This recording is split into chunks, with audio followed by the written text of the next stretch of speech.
Welcome to education hub. I hope guys आप सभी बहुत ज़्यादा अच्छे होंगे। तो हम हमारी बुक इंटरनेशनल बिजनेस एनवायरनमेंट जो एमकॉम सेकेंड सेमेस्टर का एक सब्जेक्ट है, तो वो हम यहाँ पर कवर करेंगे, जिसमें कुल मिला के 11 चैप्टर्स हैं और फर्स्ट चैप्टर से हम स्टार्ट करेंगे जो है international business nature and scope, जिसके बारे में नेचर स्कोप के बारे में बताया जाएगा। इंटरनेशनल बिजनेस होता है क्या है, बहुत ही इजी चैप्टर है, इसलिए आप कवर कर सकते हैं। तो आइए हम स्टार्ट करते हैं। International business chapter 1। पहले हम इंट्रो पढ़ेंगे क्या होता है। International business means carrying on business activities beyond national boundaries. मतलब हम जो बिजनेस एक्टिविटीज़ करते हैं, गुड्स और सर्विसेज की सप्लाई करते हैं, तो अगर हम नेशनल बाउंड्री क्रॉस यानी बियॉन्ड जाके करते हैं तो वो इंटरनेशनल बिजनेस में काउंट होता है। जनरली ये कौन कौन सी एक्टिविटी इंक्लूड होती है? Transaction of economic resources. Economic resources जो जिससे मनी अर्न कर सकते हैं, उससे रिलेटेड जो भी ट्रांजैक्शन, जैसे कि goods, capital, services and international production जो है वो उसमें फिजिकल गुड्स की प्रोडक्शन इन्वॉल्व हो सकती है या प्रोविज़न हो सकते हैं सर्विस के कौन कौन से provision? Banking, finance, insurance, construction, trading and many more.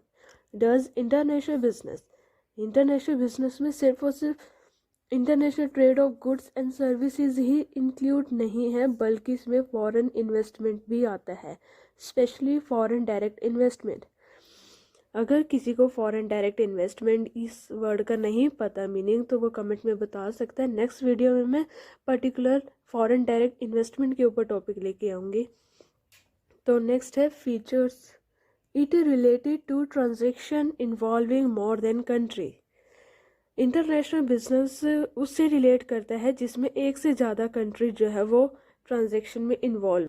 Next आता है it may be carried on by, may be individual, organisation या गवर्नमेंट कर सकते हैं ये काम। It include transfer of knowledge, skill, people, technology, capital, information and other resource. अगर हम नेशनल बाउंड्री क्रॉस करके हमारा बिजनेस कर रहे थे, उससे ना बहुत सारे रिसोर्सेज भी हमें मिलेंगे, ट्रांसफ़र होंगे। जैसे कोई डेवलप्ड नेशन है तो उनकी एडवांस टेक्नोलॉजी आएगी, उनका ट्रांसफ़र होगी, जैसे नॉलेज आएगी, स्किल आएगा, पीपल, लेबर आएगी, टेक्नोलॉजी, बहुत सारी चीज़ें। It has become massive in scale. ये बहुत ज़्यादा मैसिव, बहुत ज़्यादा लार्ज स्केल हो गया, क्योंकि सिर्फ हम पहले लिमिटेड एरिया में ही सेल और परचेज कर रहे थे चीज़ों का, लेकिन अब जो बाउंड्री है वो क्रॉस हो गई है, इंटरनेशनल लेवल पे हम कर सकते हैं। The purpose is to satisfy customer को सेटिस्फाई करने के लिए ही ये इंटरनेशनल बिजनेस करते हैं। It now exercise a significant influence over economic and social and political life throughout the world. अगर हम इंटरनेशनल बिजनेस करते हैं ना, तो बहुत ज़्यादा अफेक्ट जो है वो इकोनॉमिक, सोशल, पॉलिटिकल लाइफ पर पड़ता ही है। ये नहीं कि सिर्फ हम जहाँ काम कर रहे हैं होस्ट कंट्री में सिर्फ वहीं पड़ता है, पूरे वर्ल्ड में ही इफेक्ट पड़ता है इसका। तो मैंने आपने जो नोट्स बनाए थे उसमें से मैंने आपको बताया मीनिंग क्या है, इंट्रो क्या है और क्या फीचर्स हो सकते हैं। तो इसमें से हम मीनिंग कर लेते हैं। इंटरनेशनल बिजनेस इंक्लूड, किसी भी टाइप की बिजनेस एक्टिविटी इंक्लूड हो सकती है जिसमें हम बॉर्डर क्रॉस करें। Definition include not only international trade and foreign manufacturing. जो डेफिनेशन है ना, इस डेफिनेशन में सिर्फ फॉरेन ट्रेड या फॉरेन मैन्युफैक्चरिंग ही इंक्लूड नहीं है, बल्कि सर्विस इंडस्ट्री भी, चाहे किसी भी एरिया में हो, ट्रांसपोर्टेशन हो, टूरिज्म हो, एडवर्टाइजिंग हो, कंस्ट्रक्शन, रिटेलिंग, एवरीथिंग, किसी भी टाइप। बहुत सारी डेफिनेशन यहाँ दी गई है इंटरनेशनल बिजनेस को डिफाइन करने के लिए, लेकिन कोई भी यूनिवर्सली एक्सेप्टेड नहीं है।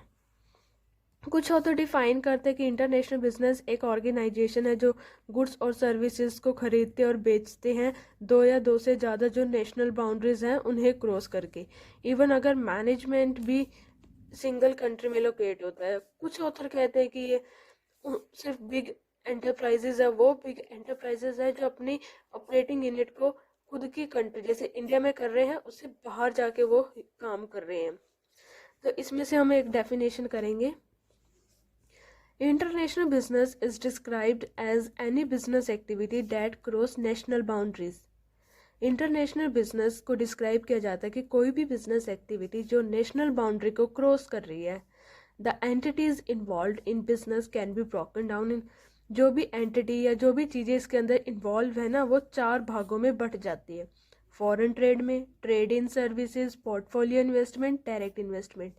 अगर ये 4 वर्ड के भी बारे में आपको नहीं पता, 4 टाइप, तो ये भी मैं कल एक सेपरेट वीडियो इनकी ला सकती हूँ, उसमें मैं आपको ये बता दूंगी इनका क्या मतलब होता है।